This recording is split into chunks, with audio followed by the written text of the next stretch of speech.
This is the X-Zone Broadcast Network, broadcasting worldwide on broadcast affiliates and satellite program providers, including CNN Broadcast Network, Sirius Satellite Network, Star Media, Good News Radio Network, Angel Broadcast Network, Wiki Broadcast Network, and WPBN TV. For more information on the X-Zone Broadcast Network, visit us at www.xzbn.net.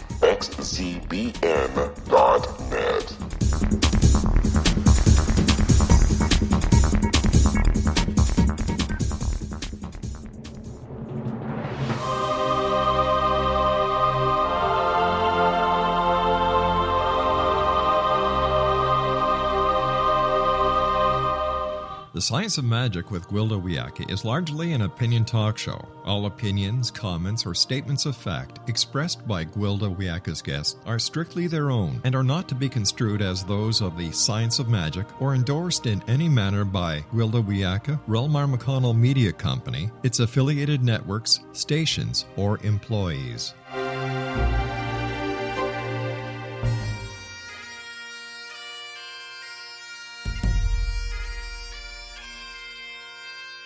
Welcome to the Science of Magic with Gwilda Wiyaka, a program dedicated to uncovering the unified nature of reality and humanity's ever-evolving place as truly galactic beings.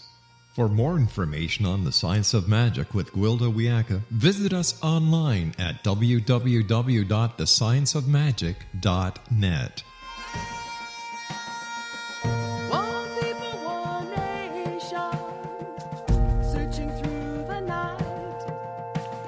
Welcome to the Science of Magic, a place where science and magic come together to transform fact into evolving truth. We're coming to you through the X-Zone Broadcast Network, www.xzbn.net, and can also be found on our website, www.thescienceofmagic.net. I'm your host, Gwilda Wiyaka. This hour, we'll be exploring sovereignty. It's alarming how few of us really know what it is to be sovereign. It's no wonder, as we've been birthed into a world where for generations we've had to look outside ourselves for guidance. We've been directed by systems and religions rather than our inner guidance for so long, many of us don't even know we have such a thing. During the last astrological ages, our solar system moved through a portion of the galaxy that has less light or frequency. Due to the lack of available luminosity, our personal access to more esoteric information was somewhat limited. During the darker times, only gifted individuals totally dedicated to enlightenment could access spiritual information or the Akashic records. The rest of us had to rely on the information brought through by our prophets and shaman. Even profound information accessed by gifted ones, such as Jesus, became distorted as there was not enough frequency available for us to understand the deeper meanings or the multidimensional nature of truth. As a result, misinterpretation and dogma replaced expansive truth. In the absence of individual discernment, misconceptions were frozen and applied to every situation as hard and fast rules. Those rules fell into the hands of self-proclaimed leaders who used them to control the masses, and there you have it, a world controlled by outside factions rather than divine guidance. The wheels turn and ages change. We're now entering into the age of Aquarius, which provides a more expansive and balanced frequency. In short, there's more light to see by. Yet to see, we must wake up and open our eyes, or we remain in darkness regardless of the light available. For generations, we've been subjected to polarized judgments and misinformation that we still perceive as reality. This false reality is very pervasive, welded into our psyche with guilt and shame. As long as we're controlled by guilt and shame, we're not sovereign or self-directed, but subject to an exploitive system. As the ambient frequency rises, we have the opportunity to re-examine our beliefs, release our guilt and shame, and access the more expansive truths increasingly becoming available.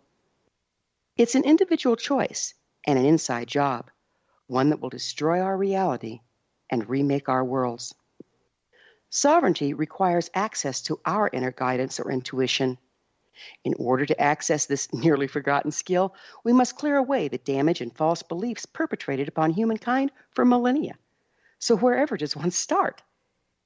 In addition to intuition, there are two powerful standard issue aspects of the human being known as will and intention.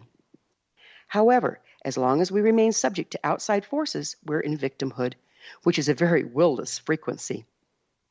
To further complicate things, most of us are clueless as to what we really want. If we don't know what we want, we cannot set intention to engage our will.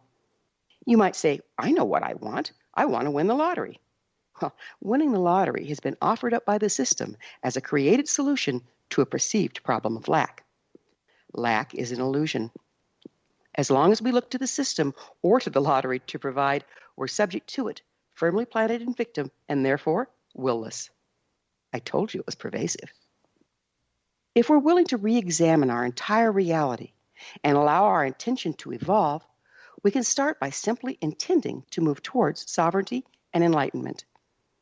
As soon as we set that intent, everything standing between us and our sovereignty is suddenly in our face to be cleared. That's the magic of intention and where the work really begins. Our guest this hour, Amy Vasterling, is an intuitive reader. She supports others to embody the life they love through finding their own truth. She's passionate about seeing people thrive. Amy is aware that the more each individual is empowered, the greater the positive impact our entire world. Amy is an international speaker, teacher, healer, and coach who resides in St. Paul, Minnesota. After this commercial break, I'll introduce Amy, and together we'll explore intuition, sovereignty, and personal empowerment. So don't go away. You're listening to The Science of Magic. Prior innovative episodes can always be found on our website, www.thescienceofmagic.net.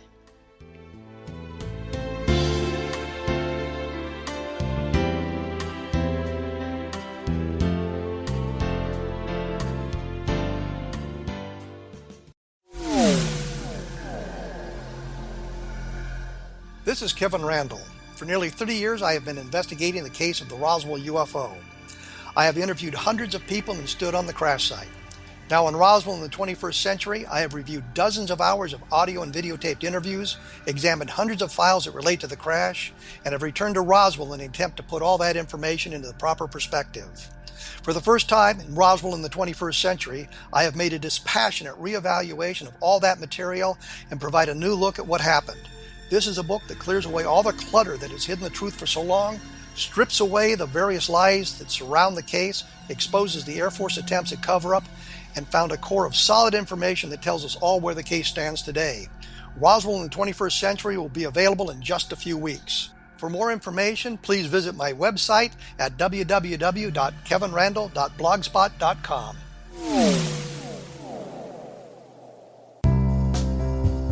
Gibbs A. Williams, Ph.D., is a practicing psychoanalyst, supervisor, researcher, and author in New York City. Much of his life has been dedicated to understanding nature and the uses of meaningful coincidences or synchronicities.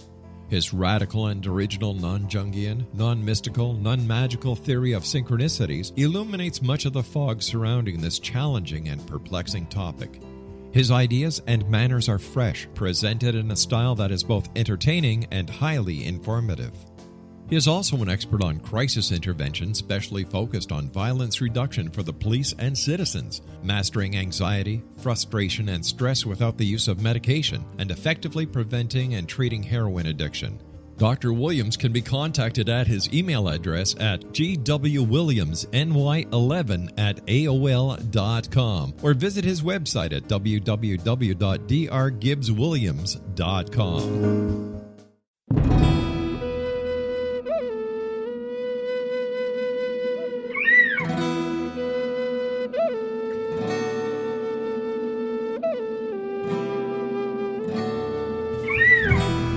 Shamanism is recognized as a method to access the quantum level. Mastery of shamanic skills puts spiritual information and healing power into your hands.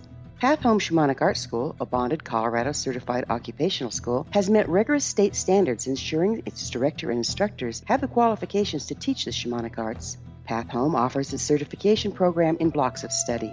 Block 1, a 5-day intensive, will be held in the beautiful mountain town of Coaldale, Colorado, October 13th through 18th. Registration deadline is September 12th. Experience Journey Trance, Power Animals, Helping Spirits, Sacred Space, and Life Purpose. Come discover your power. Join me, Gwilda Wiyaka, in the magical world of shamanism. Call 303-775-3431 or visit findyourpathhome.com.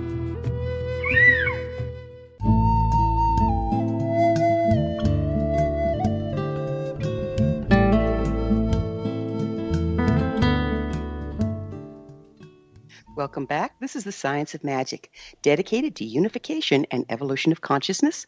I'm your host, Gwilda Wiyaka. Our guest this hour, Amy Vasterling, is an intuitive reader, international speaker, teacher, healer, and coach. Her website, www.intuitivepathfinder.com. Amy, thank you so much for joining us on the Science of Magic. Thanks for having me, Gwilda. I'm really excited to be here. It should be fun. You read energy. Could you tell us about that and what it means and how you use it? Yes, I sure can. I am an intuitive or multisensory energy reader, and how I think of it is if you could read in another language, say German or French, you can do the same thing by reading energy. It's just a perception shift a little bit, and I've been able to do it since I was quite young, but really gained my skill in it as I have gotten older. And I use it to navigate my life as well as help other people look at their life from a vastly different angle and then help them create change through a whole host of tools. And I also can read from the Akashic Records, which is a little different than the other quantum field reading is what I call it, with the energy reading that I do. And then the Akashic Records is also energy reading, but it's a little bit different. Oh, you just opened up a whole can of worms here. So I probably did. Have fun with this one. So would you mind telling me what the Akashic Records are and how that differs from normal intuitive reading? Yeah, well, here's the thing with the Akashic Records for me. I wasn't trained to learn how to read them. And so my relationship with them is more of a feeling than a specific place or a defined how would I say it, something that I can define in a concrete sequential sentence. How I would say it is, if you moved your hand in front of your body, that energy is stored and remembered forever. And the Akashic Records to me is the memory of all and everything that's ever happened. So it's the history or the records of all things that have happened. And in the Akasha, the difference for me when I read from the Akasha is it feels very serious and deep, whereas normally I'm reading quantum field energy, which is, to me, linked more to the guide realm. That's my natural sweet spot. And the guide realm is very much about wisdom and play. So there's a very different feeling. My eyes feel differently when I enter the Akashic Records. I feel like I want to keep them open and look straight ahead. And the information that comes from the Akasha is very concise. It might be 3 words, and I can say the 3 words to the client I'm working with. And then behind that, I can give them paragraphs of information about how that syncs up to them. But it's just really kind of quick information, really concise. And the thing about the Akashic Records as a reader that's very unique is it is about asking a very succinct question. So my client might ask me one question, and with their permission, I would read and ask 20 more questions to get to the root of what they're asking. Okay, so again, more questions. Questions That's beget okay. questions. Yeah. That's good. And you speak of the Akashic Records as a record of everything that's ever happened. But if time is really not linear, does it also record and hold things of what we would consider to be future events? I believe so. I have not dealt with that too much. I'm mostly looking at people's present time and some future. But that's exactly right, is there that would have the wisdom of what is forward going. The only thing I will say to that is there is free will. So humans, and often when I read in the multisensory way, I will see in people's solar plexus an area where if I can't see what's going on for them and get the information, when I look at the solar plexus, I will often see fear. And that's where I, as a reader, don't look beyond that. I can ask them if I can look beyond that and see how they can work through the fear. But with things like that, obstacles, emotional obstacles, sometimes that forward going can alter or change based on free will. Does this make sense? Yeah, oh, it absolutely does. Yeah. And so the other thing that I've noticed personally when I'm working with the Akashic records is it's so condensed, and it comes through me at night, and that's how I write. Okay. Oh, nice. Yeah, well, sometimes. I But so it understand that.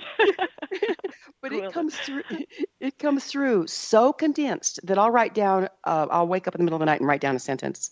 And that's, a chapter or three in a book by the time I get done decoding it. And furthermore, it's inside out, upside down, and backwards from the way our language works. Have you noticed that? And can you speak to it?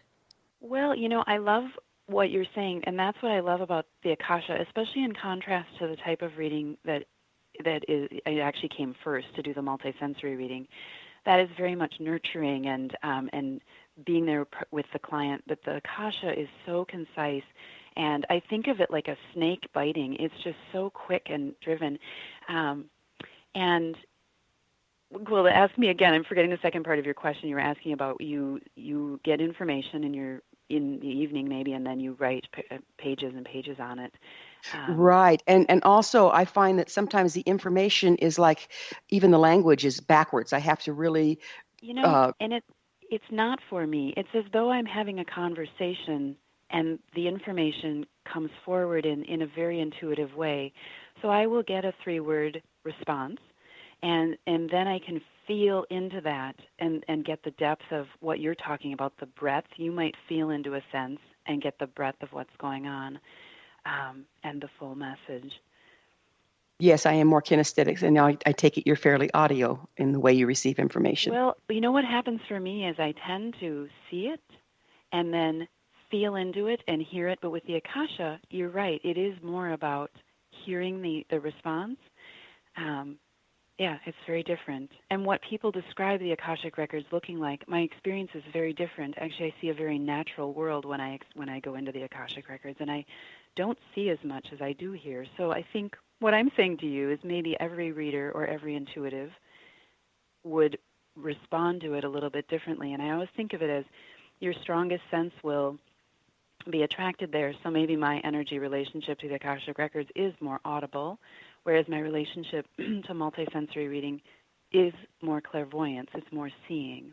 And I'm a very visual human, so I think those things sometimes shift a little bit, but it is more audible. Mm-hmm.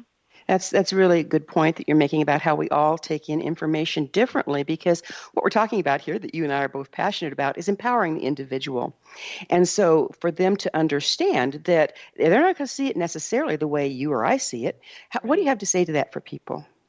Well, that's something that I teach. I encourage my clients to sense into, well, what I actually encourage them to do is about 5 minutes before they fall asleep while they're lying in bed, to ask themselves, bring me some information. And the reason I say bring me some information is you don't know how it will come. You might hear something in your ear, you might see something, smell something. And even if nothing shows up, I will tell the client to then challenge it and say, what does the nothingness mean? Because what I've found is the curiosity to find it will allow it to come forward. It shows that you trust it, even though sometimes we get really strange information when we first start. The first time I did that, I can't even really explain it, but it was as though it was light, but it was this orange wave of light. And I thought, oh, that's kind of disappointing. What does that mean? And as I've developed my skill, I realize asking questions, now I might think orange would represent creativity for our sacral chakra, and I might think, well, it's transparent. What does that mean? Am I being transparent to my creativity? I could build off of that information. So Nice. I would encourage, and I think, too, if you hear something in your ear and it's shrill or your ear starts ringing, ask. Maybe you say, I'm a human. I'm hearing something in my ear. Can you bring it to my frequency? Just to try and see if maybe it's an angel. Angels can sometimes have a shrill voice, so to just be open to what comes and trust it. I think that's our most difficult thing, is to trust what we're getting, because it kind of seems strange and it's so gentle. It seems like, well, why would I pay attention to that? Look at our society. Yeah. There are billboards everywhere. Yeah, talk right? about course, right? Exactly. So that's what I would encourage. Do you think that we all have intuitive skills? Yes, I really believe so. And I believe that everybody has it through clairsentience and claircognizance. Clairsentience. Would you describe those? Yeah, for sure. Clairsentience is sensing, and it comes from the area where our solar plexus is, or that area that's, I don't know how to say it exactly, but squishy between our rib cage where it splits open, and we'll sense something. We might have a feeling inside that, I don't want to do that. And then, we sense through that and we find out, boy, it's good we didn't go ahead and do that. I even have a little story where my son was in the other room, and he was quiet. He's about 4 years old. And my daughter and I were chopping up vegetables for dinner, and we both set our knives down and walked out to the living room, and my son stuck a key in the socket and got electrocuted. And we were sensing the energy in the quantum field. So the second part that I would say is this claircognizance, which is clear knowing. And this whole shift that we're going through really embodies the clear knowing. It's represented through our heart field, and it's about discernment versus judgment. So with the claircognizance, there's knowing. We might know as we're driving home from an event, and maybe 3 friends are driving all their cars, and we're all going to the same place, but each friend takes a different way. And one friend, when they get there first, says, where are my friends? And the friends show up and say, how did you know to take this way? That's the power of it, is we might know inside, well, I'm going to take the pretty way home. It just feels right inside. And when we follow that, we get the benefit of, maybe we felt chaotic energy on the highway, it's packed up or something, and we went along with what flowed for us. So just to backtrack, with clairsentience, I encourage people to ask that solar plexus area in baby steps, should I do this? And then if it's kind of this, it's a sound for me like an, no, kind of this stopping, to stop and not follow that or choose to do that. But if it feels like flow from that area, go for it, even if we get a gift in strange wrapping. And what I mean by that is sometimes when we choose something that feels right, it will look really wrong. But in hindsight, it will be something that was a huge catalyst for us. And then with the clear knowing, the heart field, maybe we'll go into this a little more too, but that is about the power also can come through speech with that. I'll give an example. I was going to Africa in 2009 on a business trip, and I had young kids at the time, and my husband worked full-time, and so my friend, we were on a walk, and she was terribly scared for me, just like, how are you going to find help with your kids? You're going to be gone a long time, and, there's so much to think about. And I said to her, instead of responding to her fears, I said, I don't know, but what I do know is my friends and family will step up and help out, and I just know it will all work out. And because I'm clairvoyant, I could see this little shakedown that she did, which is releasing the resistant energy. And then she turned and looked at me and said, how can I help? So her fears went into this position of, I'm realigning with your energy of not being afraid and knowing this is for you and supporting it. So discernment is quite powerful. It's amazing how when somebody goes through a shift like that, it literally changes the future outcome, doesn't it? It does. We're going to have to take a quick break. On the other side of it, I want to go into the shift you mentioned. So okay. Amy and I will return to our discussion after this short break. You're listening to The Science of Magic on the X Zone Broadcast Network, www.xzbn.net. I'm your host, Gwilda Wiyaka. Previous broadcasts of thought-provoking episodes can always be found on our website, www.thescienceofmagic.net. Amy and I will be back, so don't you go away.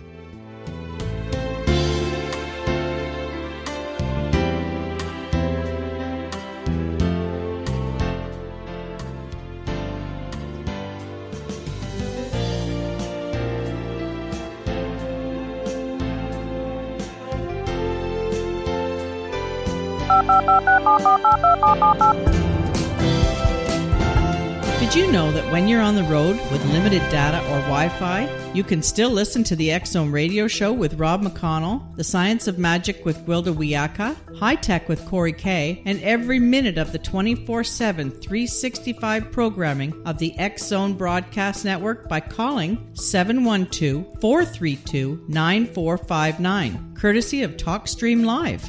No smartphone, app, or internet needed. It saves your data plan, and it's free if you have unlimited minutes. Call 712-432-9459 to listen on any phone, anytime, anywhere. Remember, 712-432-9459 for the best of paranormal, new age, thought-provoking, sci-fi radio programming 24/7, 365.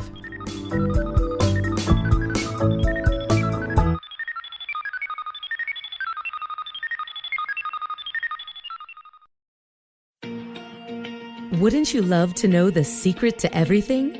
Well then, meet Dr. Kimberly McGeorge and her cutting-edge breakthrough knowledge that combines science with possibility.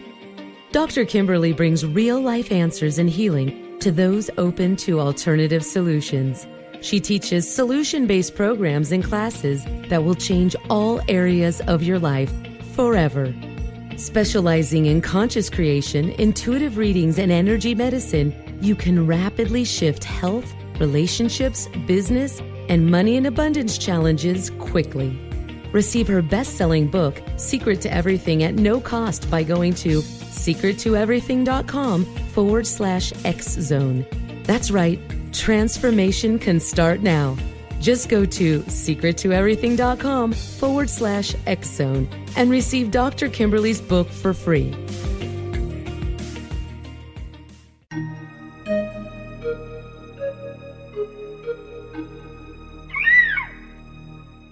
While science pursues fact, magic accesses the quantum level, bridging random facts to form truth. As long as science and magic remain separate and polarized, the truth cannot be known. I'm Gwilda Wiyaka. Join me on the Science of Magic radio program, dedicated to unification and evolution of consciousness. During each episode, I'll be speaking with experienced and respected scientists and mystics. From astrologers to astronomers, from medical doctors to shaman, the scientific method to dowsing and intuition, we'll weave together information from seemingly divergent practices to promote unity and enlightenment. Join me, Gwilda Wiyaka, and the Science of Magic right here on the Mutual Broadcast Network. For more information, visit www.thescienceofmagic.net.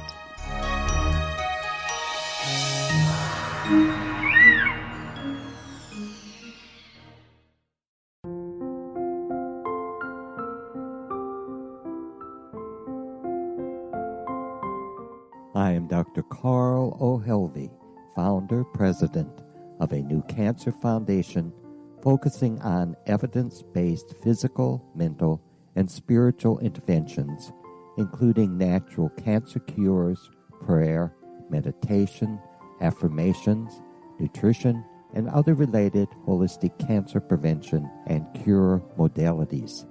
These are used in cancer education, research, and financing care. I ask for your help to continue this important work by donating at www.holisticcancerfoundation.com.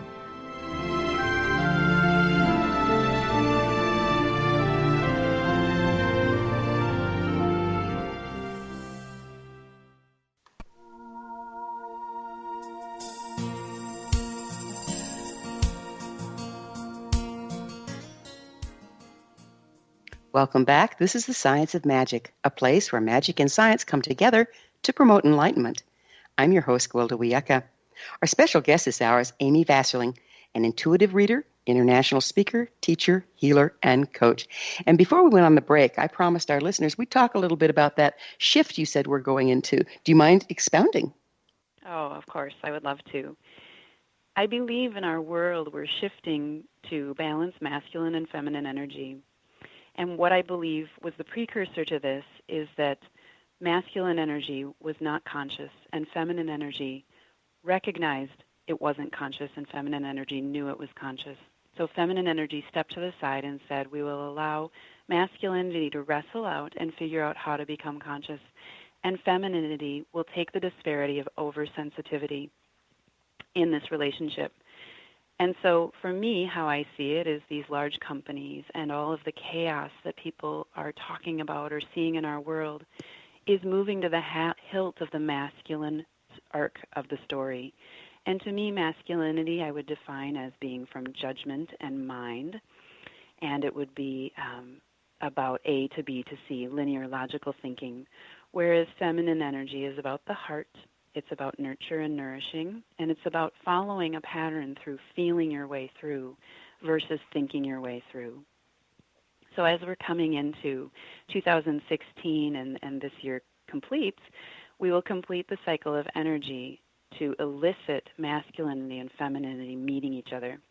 When I speak of this, I am not speaking about men and women, although what's happening right now, as I see it, is our societies are balancing out through men and women to come back to the truth of who a man is and who a woman is in our innate nature.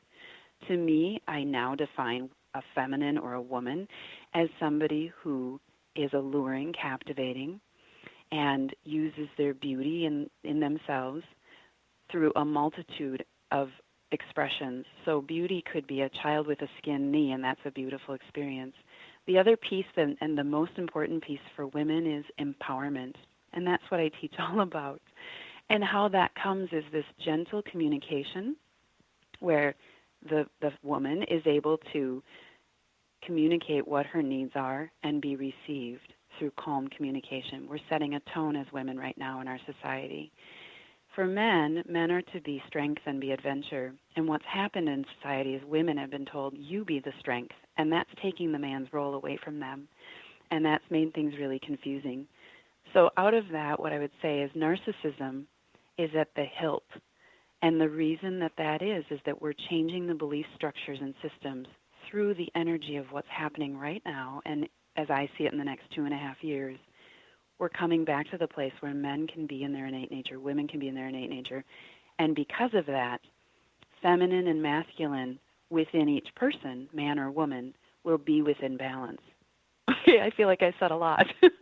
Well, you did, and it was all good stuff. But I hope that makes sense. Yes, it does. Yeah. Yeah, it really does. And we're seeing as the astrological ages that this cycles in and out throughout the ages. We go into times that are more imbalanced in the feminine, in the Scorpio ages of Scorpio, and more imbalanced in the masculine in the age of Taurus. And then when we're looking at Leo and Aquarius, which we're moving into, are the time of masculine and feminine balance. And it's all just different lessons, don't you think? Right. Well, and I do think that. I also think that the reason we have so much chaos in our society is we're fleshing out old belief systems. And when we do that, we see kind of this arc of chaos before we hit what I call, so it's the myth, the old belief, the mystery, which is the chaos to try and find and establish the new, really true belief. And then the miracle, which is the final part where the belief is established within the individual and the other individuals around them can catch up to that new belief system. So, yes, I agree, and I think that that's how perhaps astrology or these other forces play a role, is to help us clean our clock, flesh it all out, even though I know it's not always fun. Yeah, time to roll up the sleeves and get to work. I'd like to get back to helping our listeners with how can an individual start to recognize their personal intuitive skills? It seems like it's different for everyone, so what advice do you give? Yeah, I would really encourage, the first thing is for myself, when I started really having it come in strong, it was in my 20s. And what I didn't know how to do is turn it on and off and work with it. So I'll tell anybody that's having a fear experience around getting information from the universe and receiving that, or however you want to say that, God, source, universe, that to not be afraid, but work with it. The fear is driving you to figure it out. And what happened for me, and I'd encourage this in everybody, is I realized, boy, if I set intention around this, I can turn it on and off. So my intention, and you're welcome to use this or come up with your own, is only show me what I can handle and only show me when I solicit. And I realize solicit isn't a very godly word, but that's what came. And it always has stuck, so that I didn't have what was going on in my 20s, which were premonitions, seeing things before they happened, coming in more and more rapidly until I saw one that was too much for me to handle, and I couldn't make sense of it. The other thing is, if you're a visual, a clairvoyant, that the information comes in metaphor, so it's not necessarily an accurate portrayal of what will happen. It comes in a story form. But I encourage people, like I said earlier, to, when that 5 minutes before you're going to sleep, ask questions because you're in a calm state. I also think noticing in children if they are saying things like, I had a dream last night and then this thing happened, we dismiss that and chalk it up, well, that was deja vu, and it never really gets a good explanation for kids. But to say to a child, what did you think about that? How did it make you feel? Or tell me about that, and then just listen as the adult, to allow them to keep that innate nature open. We don't need to be afraid of it. I have met some very young children that are incredibly able, and they too need some support to understand it's safe and it's okay and they don't have to feel, because it makes you feel very different. That's another thing I'd point out, is when we are expressing on this at a young age, we can feel very different, and it's okay to feel different. What's happening inside is what I was just talking about with this shift, is we're waymakers. We're changing the tide and saying things can happen differently. Life can be easier. We can feel our way through. So those are some things I'd say to encourage people to be open to it. There are many ways to be this multisensory. You can smell or hear or sense or know or see, and you can taste. I have never tasted, and I think that's kind of lucky. That sounds kind of sketchy, but and normally people who smell, it will be a very strong smell like perfume or smoke. My daughter, smelled a sandwich once that was absolutely not there. I've smelled baking bread before that's not there. These are just little messages, and then the next piece is push into it and ask questions about it. What is that bread smell? And then get a sense of what that feels. It feels like my grandma, or it feels like this or that. Wow. What do you think stands between us and our intuition? If we've all got it, but few of us express it, what's standing between us and it? Well, I think that part of the shift that we're going through right now, because of the arc of masculinity, that is something that said it's not safe. Can you imagine if a woman could come up to somebody? Well, even in the case of my husband once, I said to him, we were driving past the family farm, his family, and 2 people had died in the family, and I said, who will be the third? Generally, that's the case. And it hit me like a ton of bricks on my chest, and I turned to him and I blurted out to him, your uncle's going to die in March. And then that indeed happened. And I think that if particularly women, because it's a little bit more innate in our nature, we're able to do that, you can see that would become really scary to others. Well, how could you know that? How could you know ahead of time what's going to happen? And I think because of that, we systematically shut it off. And through whether it's religion and I don't have anything wrong with religion. I think there's beautiful stuff that comes from religion, but like everything, it's a double-edged sword. There are some beliefs there that I think set in to be afraid of this innate ability. And so we're skeptical to trust it. I think the other thing is human nature. It's subtle. The intense voice inside of us is what rules us versus the gentle inkling of information that comes in. Those are the ones to follow. That is our intuition, and we tend to dismiss it, maybe because our society's so loud, or maybe because it seems at the moment like what just came in is of no consequence. So we're... Yeah. How can a person tell intuition from triggering or from past damage and trauma? Because it seems like that plays in here from what you're saying. Well, a little bit. I think more what I'm saying is the egoic voice inside, which would be the, to me, I think of the ego as when you're sitting down to do some focused work, the ego is like, you better get a cup of tea. Oh, now you have to go to the bathroom.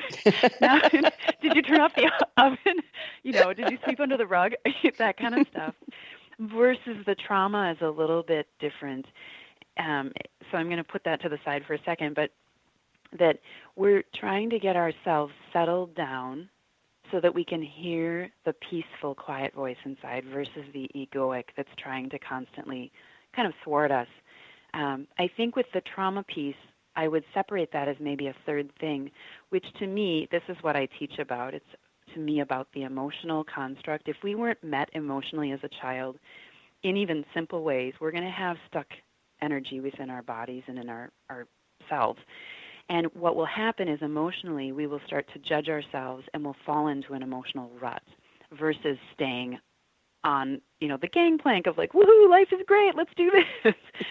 We'll get a little bit disheartened with ourselves or very disheartened. And then it's hard for us to actively manifest and see the potential of who we are. So I think of the trauma as a little bit of a different thing of emotionally falling in the rut by outside experiences. The ego is constantly at us. Yeah. How much do you think the ego is tied in with all the distractions that we're exposed to? It seems like you walk into somebody's house, they got 3 or 4 TVs going, there's music playing, they're looking at their cell phone. How could you possibly hear anything past all that? Well, and I think I would call that, off of somebody named Michael Brown. He wrote a book called The Presence Process. I would call that controlling and sedating through his words, that what we are doing through any form is trying not to deal with ourselves. We're trying to shut off that very loud voice in our head and do it through means of constant TV and hearing all these things. And if we see terrible things on TV, then we can go to work and talk about those terrible things and say, oh my gosh, I'm so lucky. But really, that's not our way to peace. Instead, stopping that and saying, I'm sending these people love that are having these difficult situations. And I trust that what they're receiving is something that is teaching and growing them and helping move forward. It's a positive, even the horrific things going on in the world. And we just keep that stream of love for that. I believe that's a much better way. I do think that the TV and media is sensationalized, and I think it's very fear-based. It is, and it's amazing how you just described it's not staying uninformed, but it's how we approach the information and how we make that energetic shift to send love and support versus engaging in the trauma, and feeding it. Amy, we're going to have to take another one of those wonderful breaks. Okay. And on the flip side, we'll have more fun. Amy and I will be back after this commercial break. You're listening to The Science of Magic on the X-Zone Broadcast Network. www.xzbn.net, the place where altruistic professionals of science and the esoteric create common ground for the betterment of our world. You can always listen to previous transformative broadcasts on our website. Absolutely our gift to you, www.thescienceofmagic.net. Don't go away. We will be back.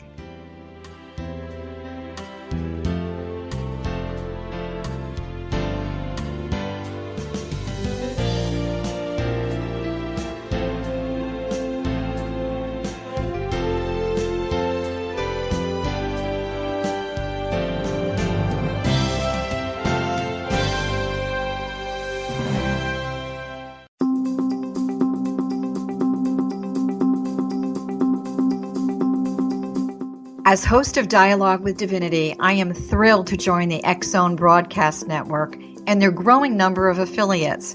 My quest for a connection to the divine ignited my successful career path as an international spiritual counselor for over 40 years, an author of 4 books, and well-known metaphysical educator.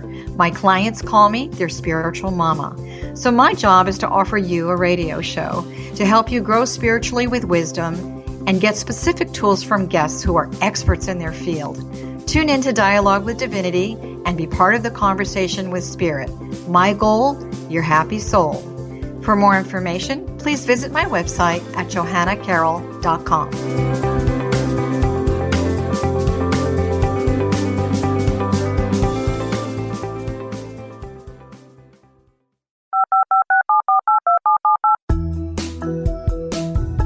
Did you know that when you're on the road with limited data or Wi-Fi, you can still listen to the X-Zone radio show with Rob McConnell, The Science of Magic with Gwilda Wiyaka, High Tech with Corey Kay, and every minute of the 24/7, 365 programming of the X-Zone Broadcast Network by calling 712-432-9459, courtesy of TalkStream Live. No smartphone, app, or internet needed. It saves your data plan, and it's free if you have unlimited minutes. Call 712-432-9459 to listen on any phone, anytime, anywhere. Remember, 712-432-9459 for the best of paranormal, new age, thought-provoking, sci-fi radio programming 24/7, 365.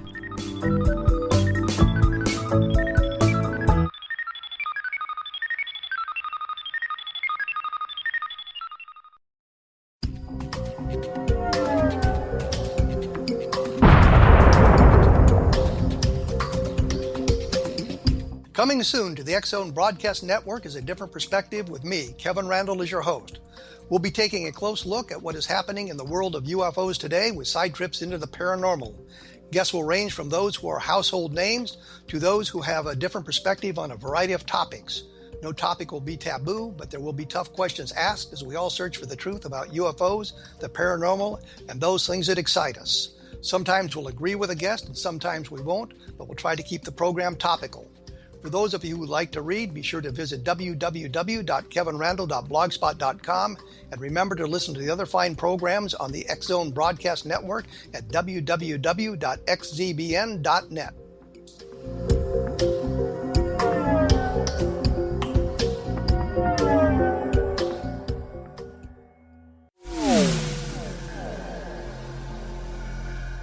This is Kevin Randle.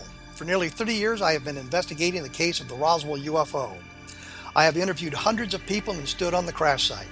Now in Roswell in the 21st century, I have reviewed dozens of hours of audio and videotaped interviews, examined hundreds of files that relate to the crash, and have returned to Roswell in an attempt to put all that information into the proper perspective. For the first time in Roswell in the 21st century, I have made a dispassionate reevaluation of all that material and provide a new look at what happened. This is a book that clears away all the clutter that has hidden the truth for so long, strips away the various lies that surround the case, exposes the Air Force attempts at cover-up, and found a core of solid information that tells us all where the case stands today. Roswell in the 21st century will be available in just a few weeks. For more information, please visit my website at www.kevinrandle.blogspot.com.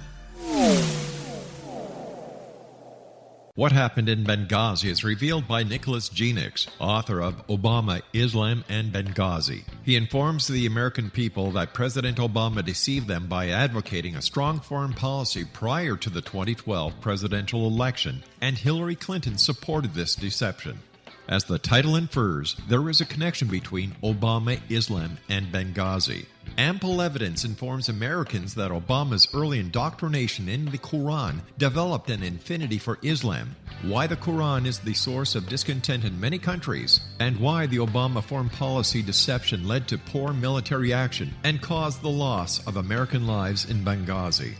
Genix provides 36 questions for the Select Committee on Benghazi to validate if Americans are justified to mistrust President Obama and Hillary Clinton. An overview of Obama, Islam, and Benghazi is presented on the website www.futureofgodamen.com. That's www.futureofgodamen.com. Afterlife expert Roberta Grimes was the first one to say that dying can be fun. Now her best-selling book, The Fun of Dying, is available in stores worldwide.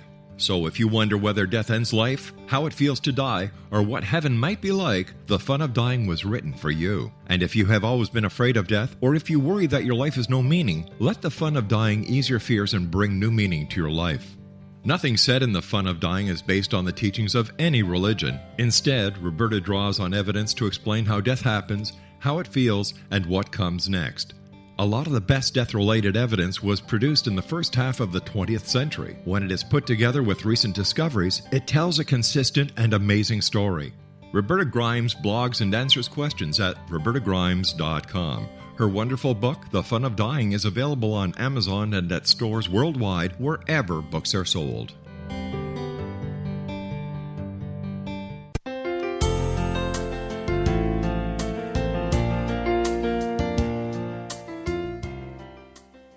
Welcome back. This is The Science of Magic, bringing together gifted people of service to the world. I'm your host, Gwilda Wiyaka, and one of those people of service is our guest, Amy Vasterling. She's an intuitive reader, international speaker, teacher, healer, and coach. Amy, this has just been, we've been having too much fun here.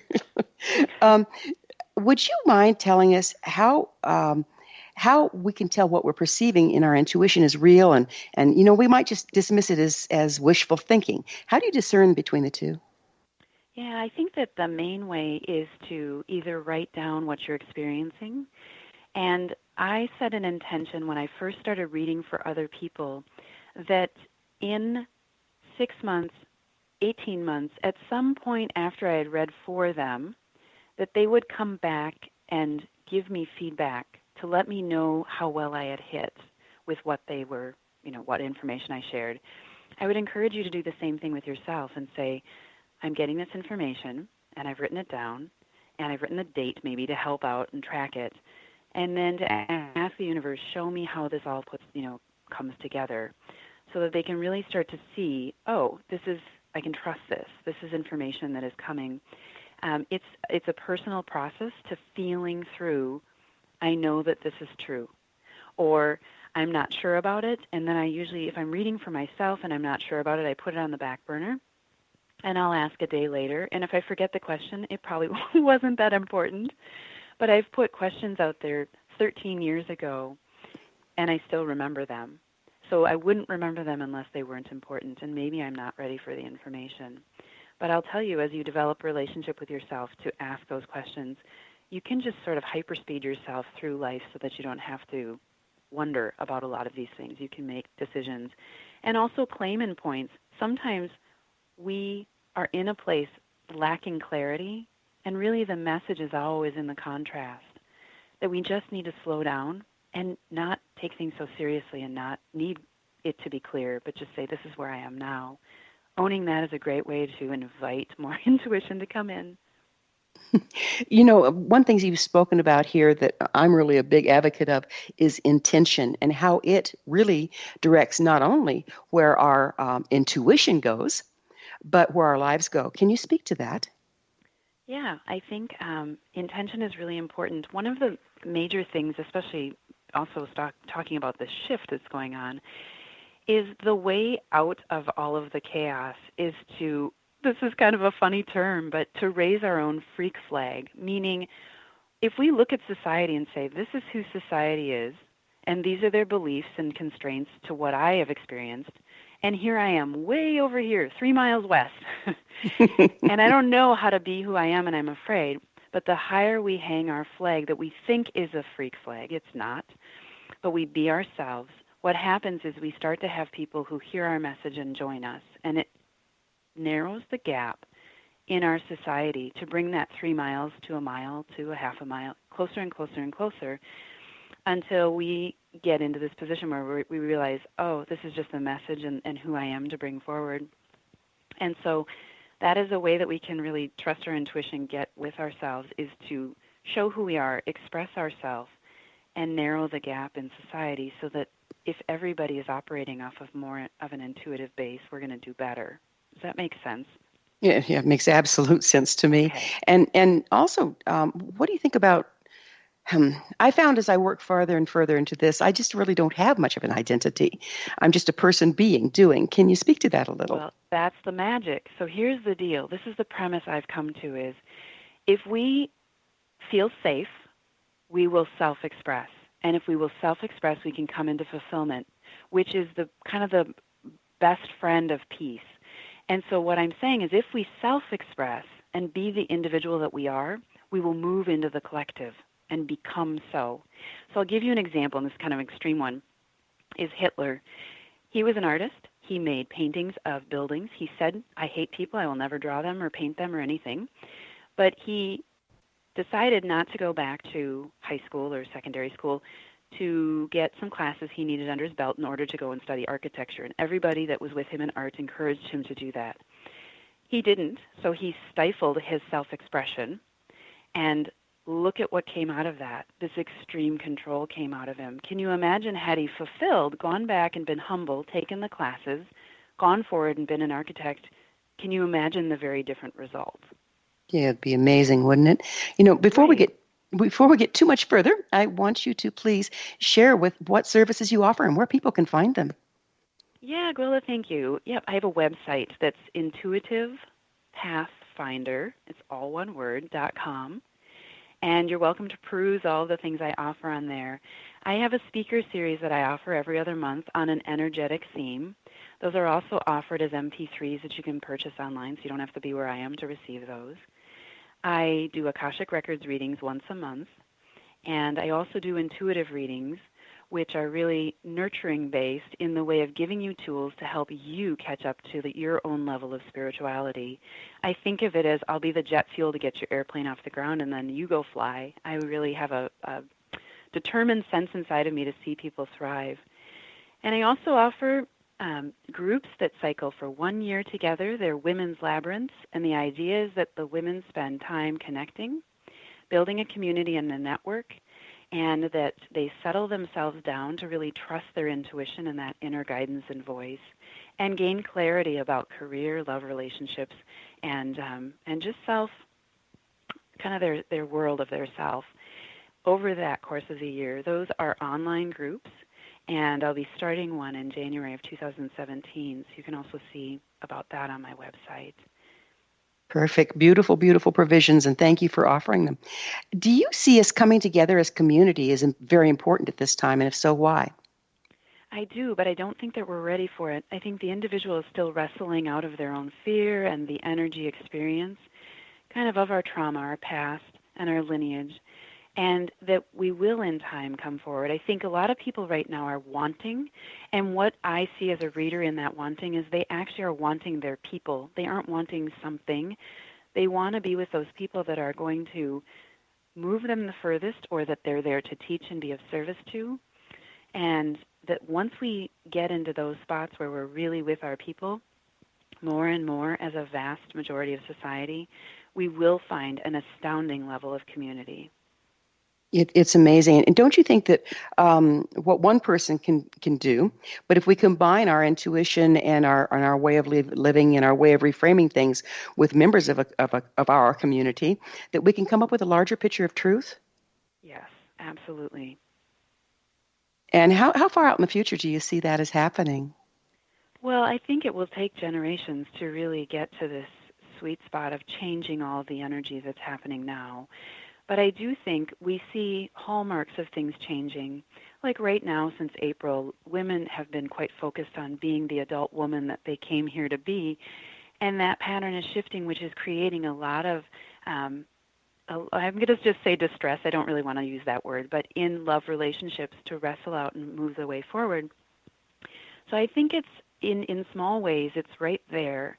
But for me, I think until about 2.5 years from now, we will be at a much more balanced point in each of us. I also see there are 3 soul groups that I can identify, and they are going through this change and awakening. And all of a sudden, just a few weeks ago, I saw 3 more, 6 more, 9 more, 12 more. All of the groups that are coming after these to slowly shift into this. So I think it's just going to be an evolution, and hopefully in my kids' time, as I pass on, they'll see the full fruition of what's happening. But I do think in the coming years we're going to see a lot more balance in our country, of the United States, and in our society. It will settle down. That's such a hopeful message, because right now we are entering into chaos, and we do have to enter into chaos to break up the old structure before we can reestablish a new. Is that what you're talking about?